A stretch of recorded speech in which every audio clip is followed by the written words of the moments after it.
Welcome into OutKick the show. I am your fearless leader, Clay Travis. I hope all of you are having a fantastic Tuesday, wherever you may be across the nation or around the world. It's time for OutKick the show. It's also time for the NHL Final Four and the NBA Final Four in conjunction with the ongoing Major League Baseball playoffs, and you can have fun with all of those at Prize Picks. All you have to do is go to prizepicks.com, code OutKick. Just you against the number, more or less, for your favorite players. You can be well on your way to getting hooked up with fabulous winnings, up to 2,000 times what you put in. You can get hooked up whether you love the NHL, whether you love the NBA, whether you love Major League Baseball. Everything out there to get hooked up with. Download the Prize Picks app today. Use code OutKick. $50 instantly after you play your first $5 lineup. That is, download the Prize Picks app. Use code OutKick. $50 instantly after you play your first $5 lineup. Prize Picks, run your game. All right, speaking of running your game, I can't believe this is where we are. But at some point in time, it was inevitable that the identity politics of left-wing sports, which has dominated much of sports media for years, would be exposed and explode. I just didn't expect it to happen based on a WNBA foul. Okay, so let's start. I'm going to give you a rundown of how this crazy Ryan Clark versus RG3 battle has turned into a Rorschach test for anyone who has a functional brain or not. I'm going to break all this down for you. But let's start here. This was a game on, was it Sunday or was it Saturday night? I don't even remember anymore. The Indiana, let's see if I get these team names right. The something Sky, is it the Chicago Sky and the Indiana Fever? I don't even know. It's Angel Reese's WNBA team playing against Caitlin Clark's WNBA team. And we're going to do this like it's 1846. I'm going to show you still photographs. So basically, this is like when Matthew Brady took photos of Abraham Lincoln back in the day. I'm going to pull each of these up in order and explain to you, because evidently we can't play the actual video. If you want to see the actual video, you can go to my Twitter account, Clay Travis, and you will see this as millions of you have seen it. But let's actually look at what took place. First of all, here, Angel Reese is lined up. She is going for a rebound, and she double hand shoves a player on Caitlin Clark's team forward out of the frame, right? Out of the video frame. It is a clear foul on the rebound. The official watching the game misses the two-hand shove that allows Angel Reese to get the rebound. Caitlin Clark then reacts to the shove, and she's just pointing like, hey, that was a foul. That was an obvious two-handed shove. And she's saying, why in the world is there not a foul called? And then Angel Reese gets the rebound. She is going to have a wide open layup, and Caitlin Clark comes in. I don't even think it was close to a flagrant foul, frankly. Comes in, slaps the hand, slaps the ball. It was a foul, very common foul, a foul that takes place in basketball probably thousands of times every day all over the country. All right, we can pull that. That is the play. That is the sequence that started all this, okay? So let's start before we get to Angel Reese's reaction. This is in no way a flagrant foul, in my opinion. This is in no way a non-basketball play. This is a very basic, very average play that happens, as I said, thousands of times all over the country as a regular occurrence in basketball, okay? Now, I have coached basketball. Anyone who coaches basketball will tell you that what Caitlin Clark did, if you decide to foul, is the right strategy. Because if you don't foul hard, and I don't mean like hard like tackle somebody, I mean like foul hard to keep the basketball from going up on the rim, then you end up with the worst possible outcome, which is soft foul, player follows through, hits the layup, and gets an and one. So Caitlin Clark, after Angel Reese commits the foul, is faced with a choice. Either she can give Angel Reese up a wide open layup, which Angel Reese misses a lot of, and which women's basketball players miss a lot of, right? So maybe she should have just given up the layup. But most of the time, you want to foul to force the 2 free throws, and the foul was done, and I believe Angel Reese only made one of the 2 free throws. Now, Angel Reese gets fouled and goes down like LeBron James does oftentimes in an epic flop, as if she has been hit by a 2x4 by Hacksaw Jim Duggan back in the day. And she gets up and immediately chases after Caitlin Clark. Caitlin Clark just kind of ignores her. Teammates grab her, and Angel Reese is out of control. Okay? That happens. RG3 goes on and says, this is not a normal reaction, right? It's not uncommon for a guy who gets fouled, if he thinks he gets fouled in an unsafe manner or in an overly aggressive manner, to come back and get in the face of the guy who fouled him. I've never seen somebody react to a wide open layup foul where the hands were hacked by doing what Angel Reese did. And RG3 tries to get in her head and says the only thing he can think is that she just hates Caitlin Clark. Now, by the way, I had the same take. Because there is no basketball basis to defend the way that Angel Reese responded here. She actually hates her. And I even took it a step further and said, I don't even think that's bad, but it doesn't really happen in men's sports. I was saying, can you think of 2 male athletes that really hate each other? Or one athlete that's male that really hates another? And I don't mean in the context of a UFC fight or a boxing match where guys pretend they hate each other because it makes them both more money. The only one I could really think of was Michael Jordan, I think, really hates Isaiah Thomas over the way the late 80s Pistons played against him and the Bulls back in the day. I think Michael Jordan hates the Detroit Pistons. I think he still does. You could see that in the end of the year, the documentary that they did of the Chicago Bulls in the 1998 season. He still hates Isaiah Thomas then, even when they showed them the clips and allowed them to react. Jordan in the 2020s still hates Isaiah Thomas. And Isaiah Thomas wasn't put on the dream team as a result. I think all this occurred, right? I think all this was real.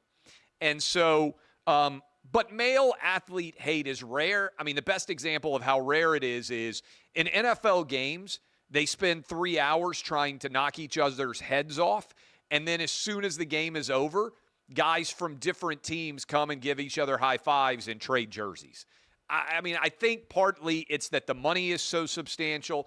A lot of the agents are the same. They've grown up together very often. Free agency means that you're changing teams all the time, and a guy you hate can end up your teammate. You can be like, you know what, I don't really mind this guy that much.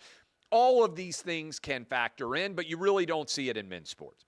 So RG3 comes up with a take that I don't think is crazy. He says, hey, Angel Reese really hates Caitlin Clark. Is that this cut, or me tweeted it? And I didn't even think that was a remotely controversial take. Then Ryan Clark, who is an ESPN NFL analyst, just loses his mind and says the reason RG3 had that take is because his wife is white. Really? Listen to Ryan Clark's take here. Although when RG3 jumps on to the hate train or to the angry train, and now follows along with what we saw from Keith Olbermann, what we saw from Dave Portnoy, as they poured on to Angel Reese to make her the villain in Caitlin Clark's heroic or hero story. Right.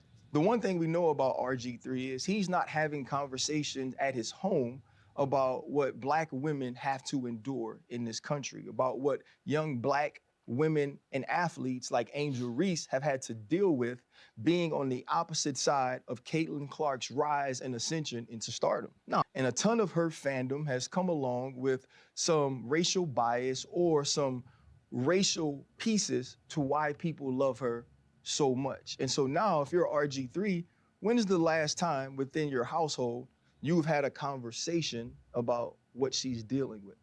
You haven't been able to do that because in both of your marriages, you've been married to white women. You haven't had opportunities to have those conversations to educate you on what they're feeling, what Black women deal with, what they're seeing when they think of a young Angel Reese. And the whole time that he's mimicking Angel Reese and bobbing his head and moving his neck while he's doing this whole piece, his wife is in the back amening and clapping. And so to me, it's just another situation that now this young lady has to deal with. It also leads to what Black women deal with a lot from Black men who have chose to date or marry outside of their race. They always feel like they have to go the extra mile to prop up the woman that they're married or the woman that they're with over Black women by denigrating Black women. I feel like we should have an opportunity to move past that and understand that Angel Reese can be great in her own right, as Caitlin Clark is as well. Okay, this is crazy town, but it is the way people think if they are overtaken by identity politics. Because if you follow identity politics aggressively, as Ryan Clark does, then it means that things you don't choose define what you'd say, even can say, and what you believe. Because the logical extension of this would be that if I had a Black wife, I would be able to have a different opinion about a WNBA foul than if I had a Latina wife, or if I had a Hispanic, or I guess that's Hispanic, or an Asian wife, or a white wife, right? You are deciding what my take can be based on who I'm married to. Has nothing to do with the actual foul or analyzing the behavior of a player as a result, which is something that every sports fan does on every single sports game that we have ever watched and sat around and talked about as fans. Fouls, should they have been called? Why'd that player react that way? Why'd that player make that decision? Why'd that coach make that decision? We all watch athletic events and react to what people in the athletic event does. That's the foundation of fandom. That's the entire basis of putting sports on television or playing sports for crowds, period. Okay? So what Ryan Clark is saying is that RG3 would have a different opinion if he didn't have a white wife. It's rare that I hear an opinion and I go, holy crap. This was a holy crap moment for me. Now, RG3, Black guy, played quarterback at Baylor, has multiple Black sisters, 4 mixed-race Black daughters with his white wife.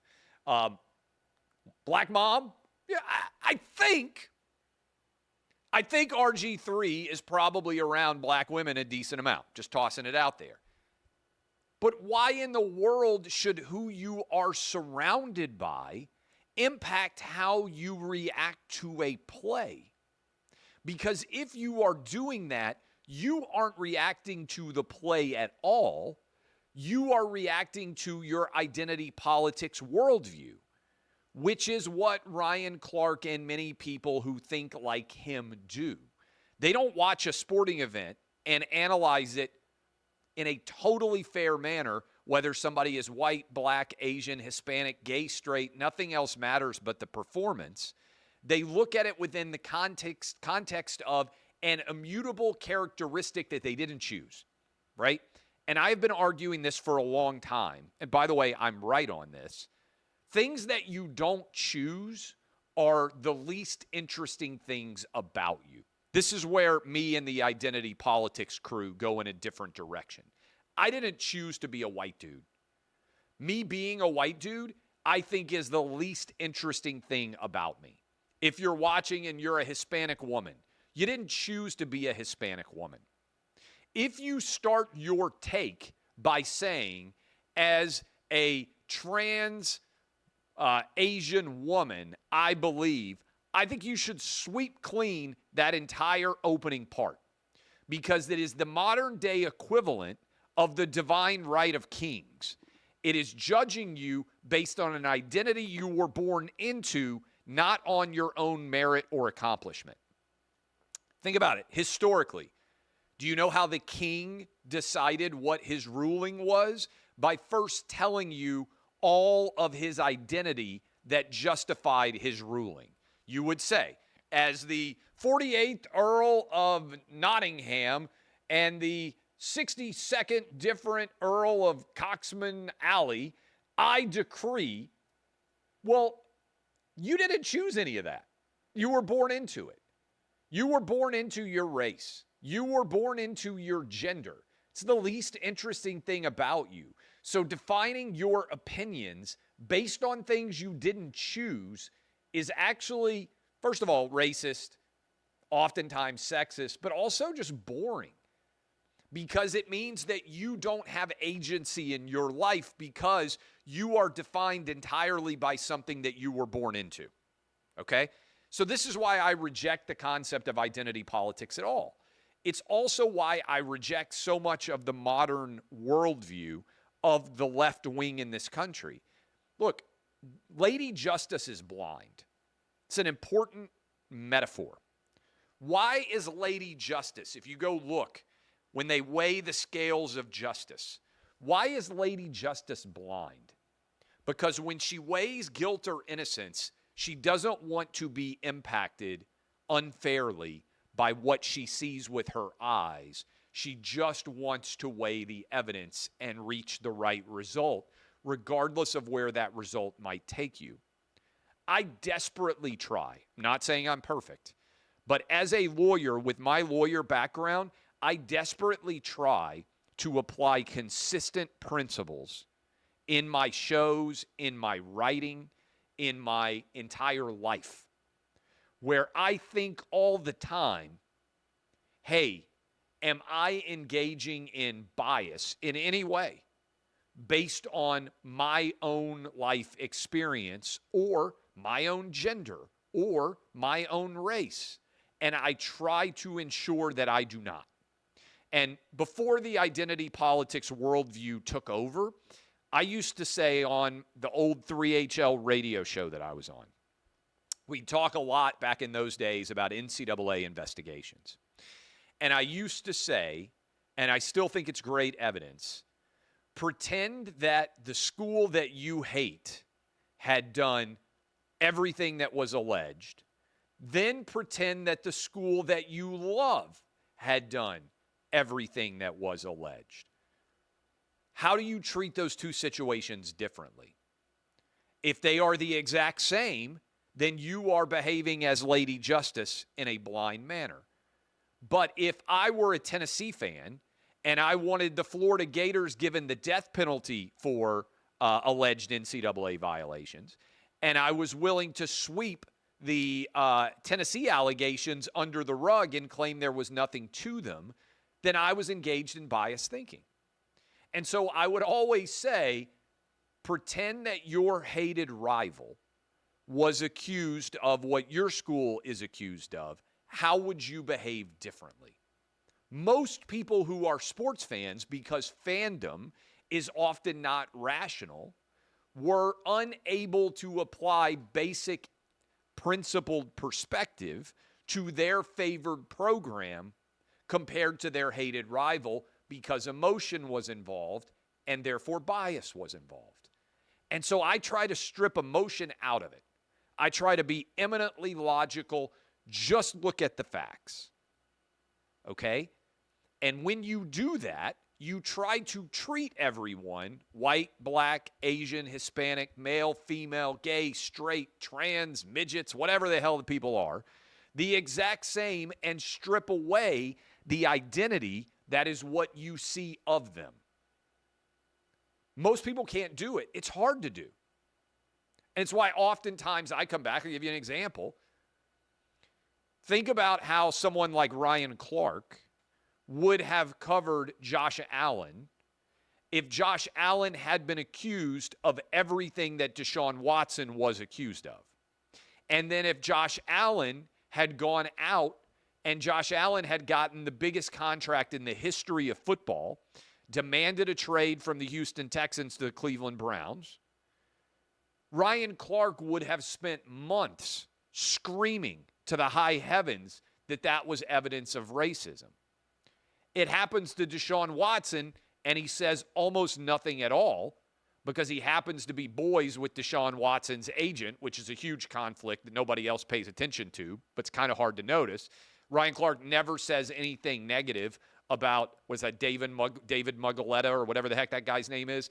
Whatever clients he has, Ryan Clark has never said a negative word about him. He's also represented by that same guy. It's a huge conflict. But that guy represents a lot of black quarterbacks. He won't say a negative word about him. He just won't. Because his identity is so defined by being a black man that he cannot look at objective fact and strip away his race from his analysis in sports. And sadly, it's what makes him a one-trick pony, which is everything is racist and the black man or the black woman is always being discriminated against. I can't even imagine what it's like to live in a world where I'm always the victim, where there's never a non-racist explanation for anything that occurs, where everything is always about the black guy or the black woman being treated unfairly, and therefore there is never any blind justice applied, right? And so I give credit. RG3, who I don't know either. I've not ever had a relationship with RG3. By the way, Ryan Clark, open invite to come on the OutKick show. RG3, open invite to come on the OutKick show. You can tell me why I'm right or wrong. I don't run from people who disagree with me, and I'm not claiming that I'm unwilling to talk with anybody. But here is RG3, who I believe, as many people would be, when his wife's race was attacked, based on his opinion of a WNBA foul, he said, no, I'm not going to allow this to go unchallenged. And he said this. All of you know there's a line in life that you just simply don't cross. Wives and children are always off limits. And Ryan Clark has sprinted past that line. Ryan Clark didn't like my sports take that Angel Reese hates Caitlin Clark. And that's fine. It's okay. It's part of the game. Sports media, I'm going to have an opinion. This person might not agree with it. That person might not agree with it. But what you don't do is turn around and personally attack me and my family just because you don't agree with a sports opinion that is purely based off the sport. I didn't make it personal. But what that really shows is just how low of a person Ryan Clark is. But Ryan, you crossed the line, man. You made it personal and some. I really believe there should be no space in sports media for personal attacks. I've said it before. But certainly personal attacks against wife and children have always been off limits. Ryan, you attacked me and my family in a public forum on a level that shows just how low of a human being you are. You can disagree with me all you want. Challenge my takes, but keep my family and my wife out of it. That's a boundary that should always be respected, man. Always. Ryan Clark personally attacking me and my family because he disagreed with my sports opinion is a bad look for ESPN. It's cowardly, it's spineless, and it's weak. Ryan Clark personally attacking me and my family. Personally because he disagreed with my sports opinion is a bad look for him as a man. I hope you get the help you need, brother. Okay. Now, again, all of this has come out of a WNBA foul on a wide open layup that should have been made. I agree with RG3 there. The great thing about sports is it's the ultimate meritocracy. All that matters is your individual talent, and if you are the most talented, you make the most money and you have the most success. So, in this context, why would Ryan Clark defend in any way the way that Angel Reese responded? His only defense of her is that because she's a black woman, she's justified in being angry because she got fouled attempting a layup, and RG3 could never understand what it is to know that feeling because he's not married to a black woman? I mean, this is crazy town.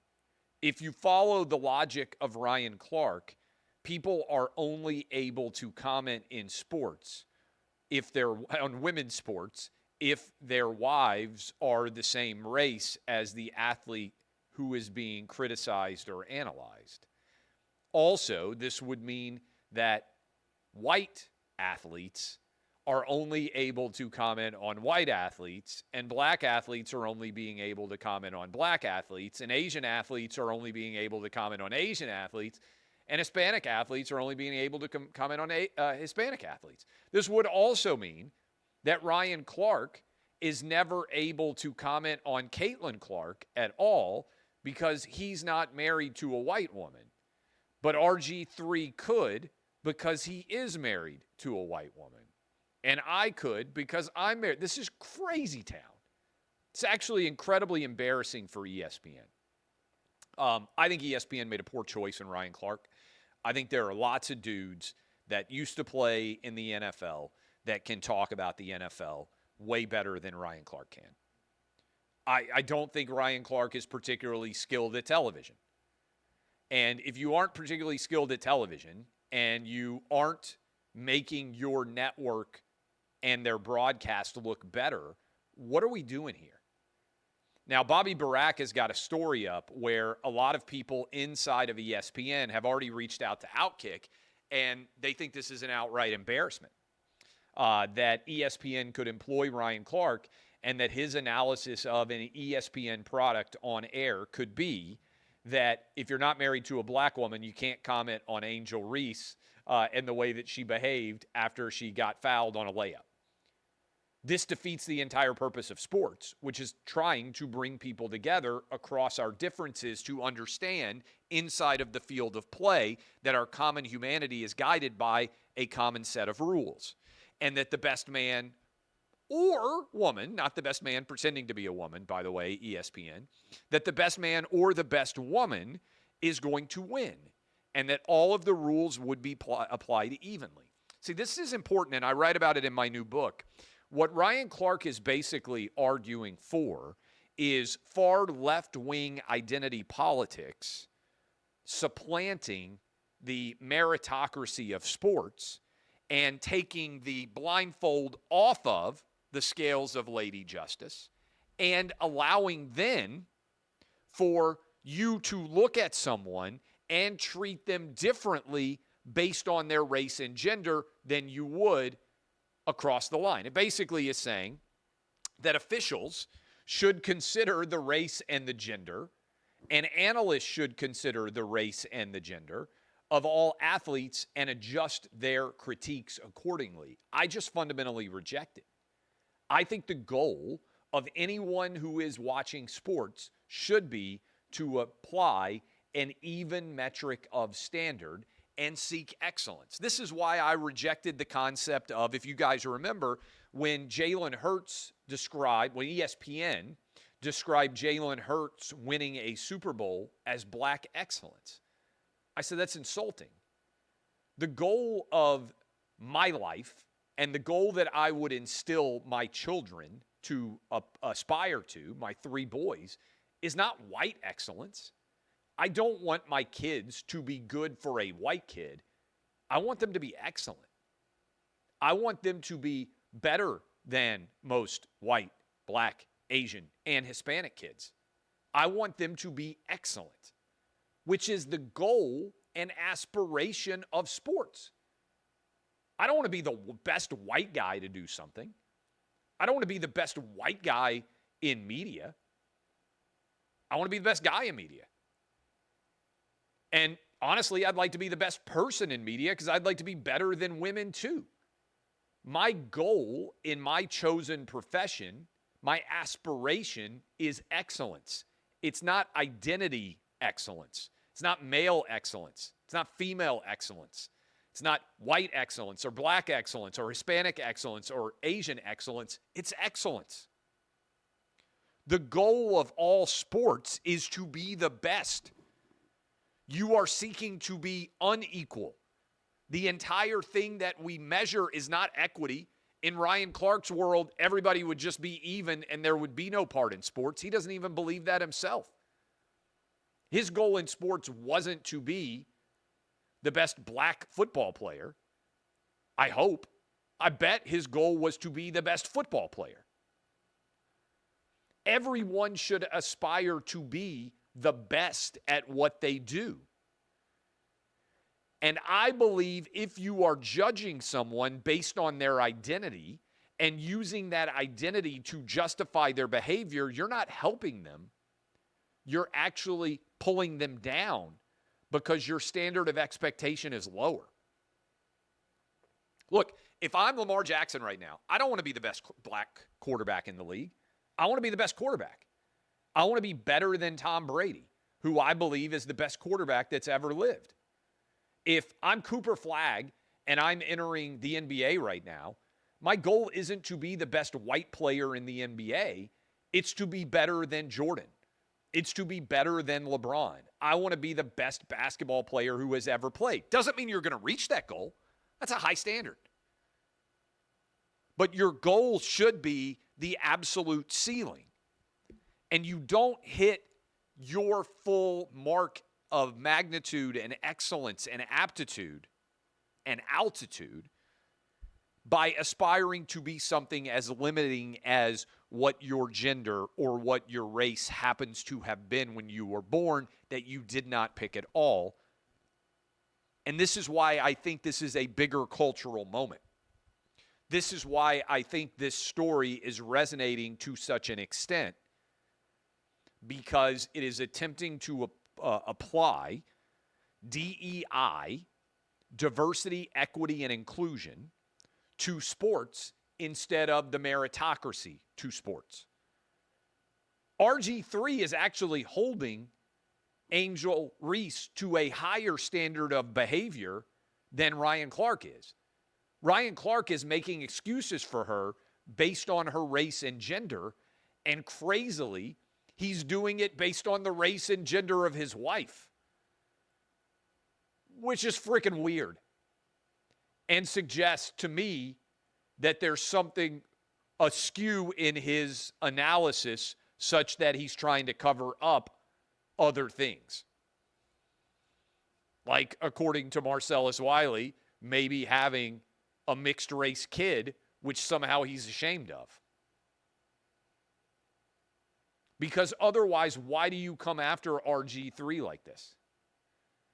He's telling on himself because as a sports analyst, he is not analyzing sports.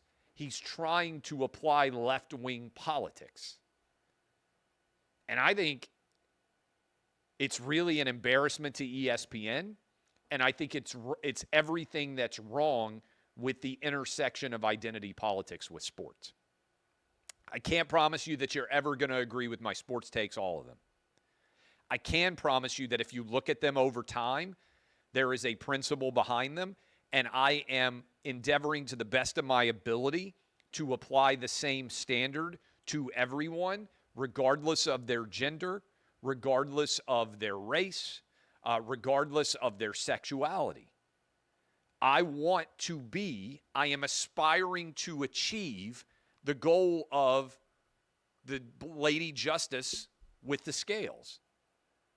I want my treatment of everyone to align equally, regardless of what their identity is. And if I miss that mark, it's a failure of mine and a failure of my analysis. I am not saying I'm perfect. I'm human. I'm imperfect. But my aspiration is perfection, just like every athlete's aspiration is perfection as well. And I think Ryan Clark should be looking in the mirror and asking himself, why did he react this way? And I would suggest it has nothing to do with sports and everything to do with his brain being polluted by identity politics. And let me also just double down here even more. If you're worried about what other people of your same identity think about you, then you can never be successful in this business. I think Ryan Clark is afraid that black people are not going to agree with him. And I think as a result, he tries to racialize every issue. I think that's because he's insecure in his own blackness. I don't know why that is. That's the only thing that makes sense to me about why he makes everything racial. Why he's even looking to see what the color is of other people's wives. Look, I have long said that anybody who is a normal dude doesn't see race, they see hot. I've been saying this my whole heterosexual life. If you are a normal dude, you just see a chick and you think, is she hot or is she not? And if you think about her race as a part of that analysis, I would submit to you that that is racist. Because the most straightforward male heterosexual behavior on the planet is see woman, attractive woman or not. White, black, Asian, Hispanic, every dude I know that is not racist sees a girl and they're like, man, that girl's hot. Right? If you're thinking, oh, can I think that girl is hot because I'm a white guy and she's Hispanic, or I'm a black guy and she's Asian, you're racist. Like, you're overthinking things, dude. Look at a girl. Do you think she's pretty? I think most dudes, most normal dudes, don't see race, they see hot. Now, doesn't mean you might not have a type. There's dudes out there that don't care anything about feet. I don't understand it. There's girls on OnlyFans that make a living off their feet pictures. You be into whatever you want. I think the feet people are a little weird. But there's butt guys. There's leg guys. There's boob guys. There's pretty face guys. Yeah, she weighs 430 pounds, but have you seen how pretty her face is? If you're a girl and you got one good asset, there's a dude that will be into that asset. She's got a really pretty face. She's 6'40". She could play both defensive tackle positions right now for the LA Rams by herself. Yeah, but boy, she's got a pretty face. I'm telling you, you're a girl, there's a dude who likes you, right? See hot, see not race. And so if you're only seeing race in all of your analysis, and if you're even seeing the race of people who have actually just broken down a game and you're going after their wives' race, man, to me, you've lost the plot. You really have. And I just, again, Bobby Barack's writing about this right now. There's a lot of people inside of ESPN that, like, this was way across the line for them. And what is it about you if you lose your mind and attack somebody's opinion based on their wife over a WNBA foul that was a totally normal foul that every 10-year-old basketball player in America should know to make? Something ain't right. That's my take. RG3 is in the right. Again, open invite to both these guys to come on, try to explain themselves. I just think we need to live in a meritocratic world where we treat everyone evenly and where the best man or the best woman wins. And if you're thinking about race or gender as a way to describe the way that someone plays on the field or defend someone, then I think you have lost the plot as well. All right, a couple of other things that are out there, much less serious. Report in the New York Times, buried in an article, that Bill Belichick may be engaged to Jordan Hudson because Jordan Hudson, his 24-year-old girlfriend, has told at least one person that they are engaged.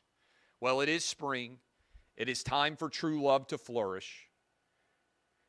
If Bill Belichick is engaged to a 24-year-old as he prepares to coach at the University of North Carolina, I think that's a tough spot to find yourself in, especially because I think a couple of his sons are on the coaching staff. But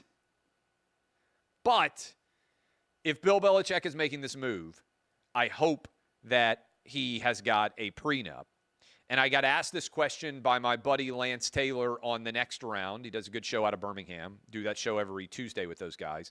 He said, what's more likely? If he's getting engaged, Bill Belichick wins the ACC at North Carolina, or he has a kid with his 24-year-old girlfriend. I don't even think this is a close call. I think it's far more likely Bill Belichick has a kid with his 24-year-old girlfriend than it is North Carolina wins the ACC. You ain't getting past Miami. Miami is recruiting like crazy. Miami Hurricanes are. Good for them, by the way. Florida State at some point is not going to be as bad as they were last year. And Clemson is starting to really kind of roll as you see some of the costs associated with going transfer portal aggressively. It does detract from the culture of your program. So leaving aside other teams that are also playing at a high level, SMU is playing really well. I think Georgia Tech is on the upswing right now. NC State has not been a disaster, right? Virginia Tech, up and down, sorry Hokie fans. But where would you put right now UNC in the ACC? 6th, 7th at best? I don't think that's a crazy take. I think Bill Belichick is more likely to have a kid with his 24-year-old girlfriend than he is to win an ACC championship. You guys may feel differently. I saw this story, and I was like, I am all in on this. Mel Gibson is 69 years old. Danny Glover is 78 years old. Riggs and Murtaugh, you'll remember that about 40 years ago, Danny Glover started saying, I'm too old for this shit. They are making a Lethal Weapon 5. I'm going to be there. I told you that I didn't mind Axel F., the new Beverly Hills Cop movie. I didn't mind Coming to America 2. I am going to show up with bells on, probably opening day, to watch Lethal Weapon 5. Especially, is Joe Pesci still alive? Especially if they bring back Joe Pesci's character, which I would hope they would. I think Joe Pesci is still alive, isn't he? Adam, look that up. Hope he's still alive, because I would like to see him in Lethal Weapon 5. So that is news out there. I saw that from the New York Post. Let me play this. This is good. Boston Red Sox brought out to throw the first pitch last night one of the Israeli recently freed hostages. This was absolutely phenomenal. Opening pitch, and if you'll get me his name to make sure that I get it right, Adam, this was opening pitch of the Boston Red Sox game last night. Joe Pesci alive and 82. Glad that Joe Pesci is still alive and 82. Here is Omar, I believe, well, I don't want to mess up the name. One of the hostages recently freed from Hamas captivity after over 500 days. Let's play that opening pitch. This is well done by the Red Sox, and I'm so glad that we no longer have any American hostages being held hostage by Hamas. Let's watch this.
All right, that is Omer Shem Tav is the hostage who threw that, released hostage who threw out that first pitch. Good for the Red Sox. Okay, Adam, grab these and make sure we have both of them.